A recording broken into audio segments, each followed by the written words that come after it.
అందరికీ నమస్కారాలు. నిన్న కేటీఆర్ గారి మీద రేవంత్ రెడ్డి గారు పెట్టిన అక్రమ కేసు మీద మీ అందరు కూడా చెప్పాలనుకుంటా ఉన్నాను.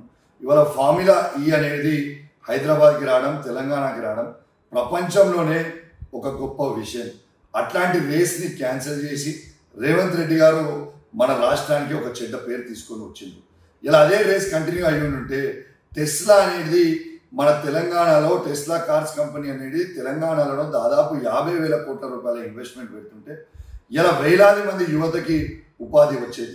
అట్లాంటి ఉపాధిని ఈ రేవంత్ రెడ్డి గారు చేసే తుగ్లక్ పనుల వల్ల ఇలా అట్లాంటి ఉపాధిని వేలాది మంది యువత కోల్పోయింది కూడా మీ అందరు కూడా గమనించాలని విజ్ఞప్తి చేస్తా ఉన్నాను.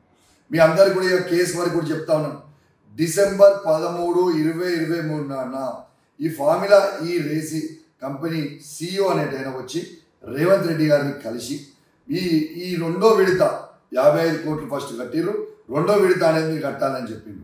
ఇలా రేవంత్ రెడ్డి గారు ఆ రోజు పాజిటివ్గా స్పందించింది అని డిసెంబర్ 19 తారీఖున 2023న మెయిల్ పెట్టిండు. మీ తెలంగాణ గవర్నమెంట్ నుంచి మాకు అక్టోబర్ 5 తారీఖున ఒక విడత, అక్టోబర్ 11 తారీఖున ఒక విడత 55 కోట్లు మాకు ముట్టినాయి, మిగిలినవి మీరు మాకు కట్టాలి అని వాళ్ళు చెప్పి మెయిల్ పెట్టింది. పెడితే ఈయన కట్టకుండా ఆ రేస్ని క్యాన్సిల్ చేయించడం చాలా చాలా బాధాకరం.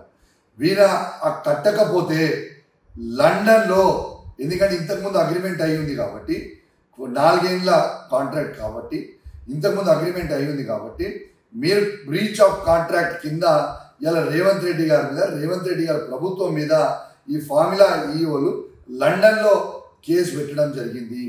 ఈయన మనకు మంచి చేసుడు కాదు, ప్రపంచవ్యాప్తంగా మన హైదరాబాద్ది తెలంగాణ పేరు ఇజ్జత్ తీసింది రేవంత్ రెడ్డి.